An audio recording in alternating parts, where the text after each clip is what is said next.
बिस्मिल्लाहिर्रहमानिर्रहीम। स्टूडेंट, आज का जो हमारा टॉपिक है वो मैं एक्सरसाइज के क्वेश्चंस करवा रही हूँ। शेर मोहम्मद चौधरी एंड डॉक्टर शाहिद कमाल की बुक है बीएससी एंड बीएस लेवल के लिए। बहुत सारे स्टूडेंट इनसे रिलेटेड एक्सरसाइज के लिए कह रहे थे कि मैम हमें प्रॉब्लम हो रही है प्रोबेबिलिटी में। जिस प्रोबेबिलिटी की एक्सरसाइज है हमारे पास होगी exercise measure of central tendency, dispersion, probability, discrete and continuous and normal distribution, probability distribution। इनसे रिलेटेड आपको कह रहे हैं कि हमारे पास जो एक्सरसाइज है इसमें अगर प्रॉब्लम हो रही थी तो मैंने इस वजह से ये आपको जो वीडियोस बना रही हूँ शेर मोहम्मद चौधरी एंड डॉक्टर शाहिद कमाल की बुक की बना रही हूँ। अच्छा स्टूडेंट, में 3.19 तक हम जो क्वेश्चन हैं वो अपने प्रीवियस लेक्चर्स में कर चुके हैं। 3.19 क्वेश्चन से लेना है स्टार्ट। तो वो कहते हैं कि क्वेश्चन मैं आपको बुक से पढ़ के बता रही हूँ, आपने देख लेना अपनी बुक पे। Calculate the arithmetic mean, geometric mean, harmonic mean of the incomes of 15 families as given below. ठीक है, आपको गिवन है, आपने फाइंड करना है arithmetic mean, geometric mean, harmonic mean. आपको ये 16, 18, 19, 96, 120, 150, 200, 360, 480 ये तमाम वैल्यूज़ जो हैं ये आपको गिवन है क्वेश्चन में। आपने फाइंड देखना है कि जो आपको डेटा गिवन है क्या वो ग्रुप डेटा है या अनग्रुप डेटा है। देखिए, ग्रुप डेटा और अनग्रुप डेटा में फ़र्क क्या होता है। अगर तो फ्रीक्वेंसीज नहीं गिवन है तो it's mean it's a ungroup data, अगर फ्रीक्वेंसीज गिवन है तो it's mean it's a group data. अब यहाँ पे आपको फ्रीक्वेंसीज नहीं गिवन है तो ये अनग्रुप डेटा हुआ। अब आपको पता है कि हमने अर्थमेटिक मीन का जो अनग्रुप डेटा का फार्मूला है वो हमारे पास क्या है, sum of x divided by n है। तो आप देखें ये हमारे पास इसका फार्मूला है। आपको सम ऑफ एक्स चाहिए, आप एक्स की वैल्यूज़ का सम करें, डिवाइडेड बाय एन करें, आपके पास आंसर आ जाएगा। इसी तरह ज्योमेट्रिक मीन आपने करना है anti log log of x divided by n. Log of x, x की वैल्यू का हमने लॉग लेते जाना है। शिफ्ट दबा, लॉग आपके कैलकुलेटर में गिवन होता है, आप लॉग प्रेस करोगे, अपनी एक्स की वैल्यूज़ लिखोगे, आपके पास आ जाएगा। उस तमाम लॉग का सम ले लेने, डिवाइडेड बाय एन आपके पास 15 है करना है। और इसका एंटी लॉग शिफ्ट दबा के अगर लॉग दबाओगे और उसकी वैल्यूज़ लिखोगे तो आपके पास एंटी लॉग आ जाएगा आपके कैलकुलेटर में, और आपने सॉल्व कर लेना है। हार्मोनिक मीन आपको पता है कि reciprocal of the arithmetic mean हमारे पास होता है। तो हमें एक्स की वैल्यूज़ का पहले तो रेसिप्रोकल लेना है, इसका ऑपोजिट लेना है 1/x। तो 1/x 1/60 आ जाएगा जिसकी वैल्यू ये आ जाएगी, 1/80 आ जाएगा जिसकी वैल्यू ये होगी, 1/90 होगा ये वैल्यू, 1/96 आपके पास आ जाएगा। ये तमाम वैल्यूज़ आपने लिख लेनी है। तो यहाँ पे हमने 15 एंड ये तमाम वैल्यूज़ लिखी, इनको जब सॉल्व करोगे तो आपके पास आंसर आ जाएगा और आपका क्वेश्चन सॉल्व हो जाएगा। नेक्स्ट क्वेश्चन 3.20 है। इसमें आपके पास है पार्ट ए में आपको करवाने लगी हूँ। In a company having 80 employees, 16 earn 3 per hour and 20 earn 2 per hour. Determine the mean earning per hour. Do you consider this mean only wage to be typical. ये आपके पास क्वेश्चंस गिवन है। ठीक है, अब आपने पहले तो फाइंड करना है मीन। ठीक है, मीन अर्निंग। मीन अर्निंग आपके पास क्या होता है कि आपने कंबाइन मीन फाइंड करना है कि आपके पास क्या आ रहा है। मीन आपने फाइंड करना है ना, तो अगर आपको दो मीन आपको गिवन है पर ऑरली, ठीक है, तो आपने उनका कंबाइन मीन फाइंड करना है। अब देखो आपको और कितना गिवन है, 3 और पे आपको 60 एम्प्लॉयज़ गिवन है। ठीक है, इसी तरह 2 और पे आपको 20 एम्प्लॉयज़ गिवन है। तो कंबाइन मीन आप फाइंड करो और जो आपके पास एन आएगा N1 + N2 वो मेरे पास 60 + 20 करोगे तो आपके पास आ जाएगा और ये हमारे पास आ जाएगी values.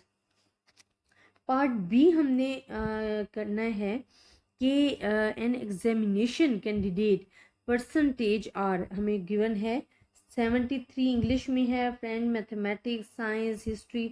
Find candidate weighted mean if weights are this one.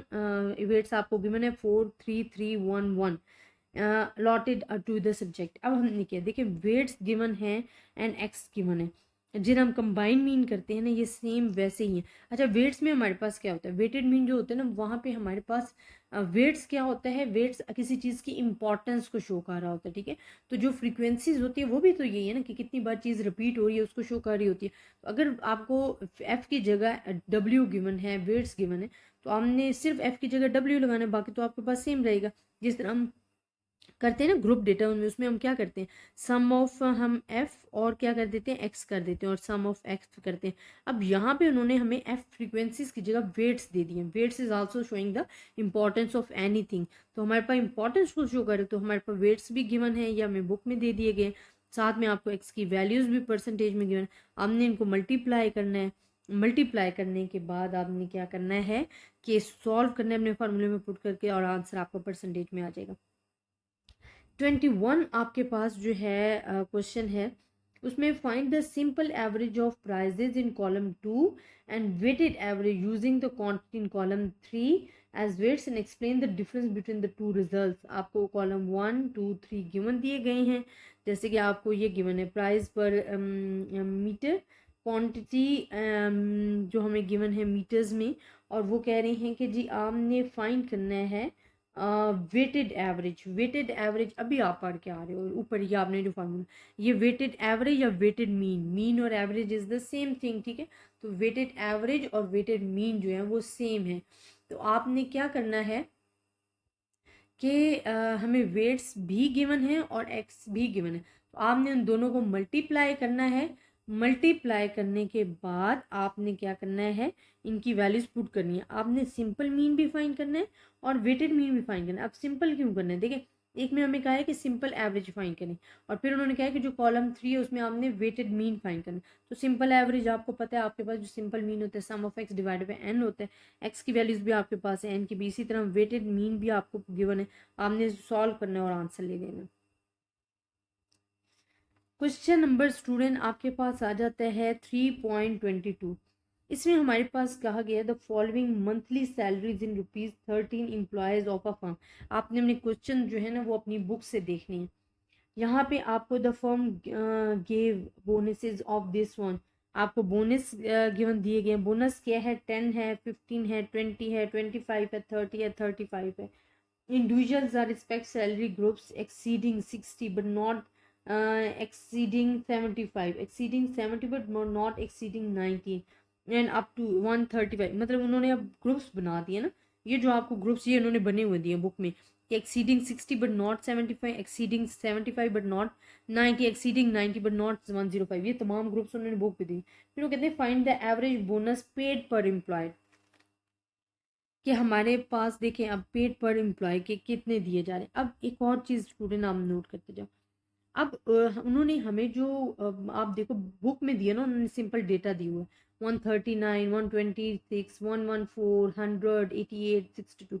ये जो उन्होंने क्लासेस बना दिए ना, अब जो 16 और 75 से नीचे, इससे ज़्यादा नहीं, 75 और 60 के दरमियान जो डेटा आ रहा है ना, उसको हमने टैली मार्क्स लगा के जो है वो शो करना है। टैली क्या होती है, टैली होता है कि जितनी बार अगर डेटा आ रहा है ना वो आपने लिखना। आप देखो आपके पास 60 और से 75 के दरमियान जो डेटा आ रहा है वो 3 वैल्यूज़ आ रही हैं जो इन वैल्यूज़ में कंसिडर की जाएंगी। इसी तरह नेक्स्ट में 4 वैल्यूज़ ऐसी आ रही हैं जो इस लिमिट्स में पाई जा रही हैं। तो ये फ्रीक्वेंसीज हैं, टैली हम लगाते हैं ताकि जो हमारे पास आसानी से डेटा जो है वो आ जाए, अवेलेबल हो जाए, उसमें मिस्टेक के चांसेस ना हो, तभी हम टैली लगाते हैं। अब फ्रीक्वेंसीज के हैं, या 3 हैं या 4 है या 5 टैली में आपने इसको क्रॉस करना है। 5 है, 7 है, 6 है, आपने टोटल करना है 30। एक्स आपको ऑलरेडी बोनस गिवन दिया गया था, एक्स भी आ गया। जो हमारे पास frequencies it's mean it's weights, weights भी आपको गिवन है, आपने इन दोनों को मल्टीप्लाई करना है और आपने आंसर ले लेना है, तो ये आपके पास हो जाएगा। तो आई होप स्टूडेंट आपको 3.22 तक जो क्वेश्चन है वो समझ में आए होंगे। नेक्स्ट हमारे पास 3.23 जो है वो आपको गिवन है, वो कहते हैं the following table shows the age distribution of 1143 horses आपको गिवन है। नंबर ऑफ उन्होंने क्या दे दिए हैं, ईयर्स दे दिए हैं 1 से 4, 5 से 9 जो कि यहाँ पे गिवन है, क्वेश्चन में गिवन है। फ्रीक्वेंसीज दे दी हैं जो कि 12, 2 to 3 हैं, 4, 35 है। एवरेज एज दे दी है, इट्स मीन कि आपको मीन दे दिए गए हैं 2.7, 7.6। और आपको कहा गया ये मीन, आपको एक्स नहीं गिवन है, ये एवरेज मीन गिवन है। आपको कहा गया है कि आपने अपनी वैल्यूज जो हैं वो डिस्क्राइब करनी है। Compute the averages of forces from the first 2 columns of the table by the usual short method आपने लेना है। अच्छा, इसमें एक और चीज़ भी मैं आपको एक्सप्लेन करती हूँ, सॉरी। ये जो आपको गिवन है ना यहाँ पे, ये मैं अरेज कर देती हूँ इसको। यहाँ पे स्टूडेंट ये आपको एक्स ही गिवन है, एक्स बार मीन की जो वैल्यूज है ना जो बुक में गिवन है वो ये है 2.7, 7.6, 12, ये आपको बुक में ही गिवन है मीन्स, ठीक है। फिर वो आपको पार्ट ए में करेंगे from the first 2 columns of table by the usual short method से आपने सॉल्व करना है मीन जो आपने फाइंड करना है एवरेज। फिर from the last two columns by weighting से आपने फाइंड करना है। ये दो आपने रिजल्ट्स को है उसको देखना है कि हमारे पास कौन सा रिजल्ट किस तरीके से है। शॉर्ट मेथड क्या होता है, डी का मेथड को हम कहते हैं शॉर्ट मेथड, और उसका फार्मूला हमने पढ़ा है विदाउट फ्रीक्वेंसी के लिए, फ्रीक्वेंसीज के लिए। ये हमारे पास क्या होता है, नहीं sorry, for the group data के लिए। अगर विदाउट ग्रुप डेटा होगा, फ्रीक्वेंसीज इन्वॉल्व नहीं होंगे, फिर सम ऑफ डी सिंपल आएगा डिवाइडेड बाय एन आएगा। बिकॉज यहाँ पे हमारे पास फ्रीक्वेंसीज इन्वॉल्व है तो यहाँ पे सम ऑफ एफ डी आएगा डिवाइडेड बाय एन आएगा। अब हमने क्या करना है कि आपके ए हमने फाइंड करना है जो कि आर्बिट्री वैल्यू होती है, sum of F D find करना है, एन फाइंड करना है। ठीक है, एन तो हमारे पास होता है total frequencies. F D, D हम क्या होता है, डी होता है एक्स माइनस ए, एक्स माइनस ए। ये हमारे पास क्या होती है, एनी हमारे पास इमेजिनरी वैल्यू होती है जिसे हम खुद इमेजिन कर लेते हैं। अब हमारे पास ये किस तरीके से आएगी, ए की वैल्यू जो है वो हमारे पास स्टूडेंट इस तरीके से आएगी कि हमारे पास एक मेथड होता है कि अगर फ्रीक्वेंसी सबसे हाईएस्ट है उसके सामने वाली जो वैल्यूज़ है वो आप क्या ले लेते हो, एज अ ए ले लेते हो, एज्यूम वैल्यू ले लेते हो। हमने ये एज्यूम करनी होती है ना, वैसे तो आप ये कोई भी वैल्यू ले सकते हो, लेकिन कोशिश करेंगे फ्रीक्वेंसीज में जो सबसे हाईएस्ट वैल्यू है ना उसके सामने जो वैल्यू आपको गिवन है वो आप एज्यूम कर लो। अब यहाँ देखो, यहाँ हमारे पास फ्रीक्वेंसीज में सबसे हाईएस्ट वैल्यू कौन सी है, 435 है, तो इसके सामने क्या है 12 है, ये हमने as a assume a value ले लिया। अब हमने क्या करना है, यहाँ पे 12 लेने ना, डी हमने क्या फाइंड करना है, एक्स की वैल्यू मतलब 2.5 माइनस एज्यूम वैल्यू जो कि 12 है। जब इसको माइनस करोगे तो आपके पास -9। इसी तरह नेक्स्ट 7 की वैल्यू माइनस हमारे पास क्या आ जाएगा 12, तो ये हमारे पास आ जाएगा 12 माइनस 12 12 हो जाएगा। यहाँ पे हमारे पास 17 माइनस 12 5 आ जाएगा, 22 माइनस 12 10 आ जाएगा, 75 27 माइनस 12 15 आ जाएगा, और सो ऑन। ये आपके पास डी आ जाएगा। एफ डी क्या है कि आपने एफ और डी को मल्टीप्लाई करना है, 12 और इसको मल्टीप्लाई करना है, 22 टू 3 को 5 से मल्टीप्लाई करना है। इस तरह हमने मल्टीप्लाई करके इनका साम लेके हमारे पास ये आंसर आ जाएगा। अब हमने क्या करना है, इसकी जगह वैल्यू लिखनी है, सम इसको सॉल्व करना है, आपके पास आंसर आ जाएगा। नेक्स्ट हमने क्या करना है, हमने वेटेड मीन फाइंड करना है। वेट्स में क्या होता है, वेट एंड एक्स बार हमें चाहिए थे।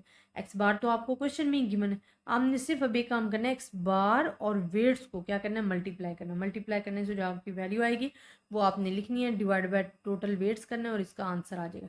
तो आई होप स्टूडेंट आपको ये समझ में आया होगा क्वेश्चन। अगर आपको फिर भी किसी भी किस्म की कन्फ्यूजन है आप मुझसे डिस्कस कर सकते हो, ज़्यादा से ज़्यादा स्टूडेंट्स के साथ शेयर कीजिए ताकि सब स्टूडेंट इससे फ़ायदा उठा सके। इंशाल्लाह 3.24 से ऑनवर्ड जो जितने भी क्वेश्चन है वो इंशाल्लाह नेक्स्ट लेक्चर में डिस्कस करेंगे। अगर आपको इनमें किसी किस्म की प्रॉब्लम है तो आप मुझे बता सकते हैं। स्टूडेंट मेरे पास नोट्स भी अवेलेबल हैं, ये वाले बुक्स जितनी भी मैं आपको पढ़ा रही हूँ मेरे पास हैं। अगर आपको चाहिए तो आप मुझे मैसेज करें, मैं आपको PDF फॉर्म में जो है आपको सेंड कर दूँगी।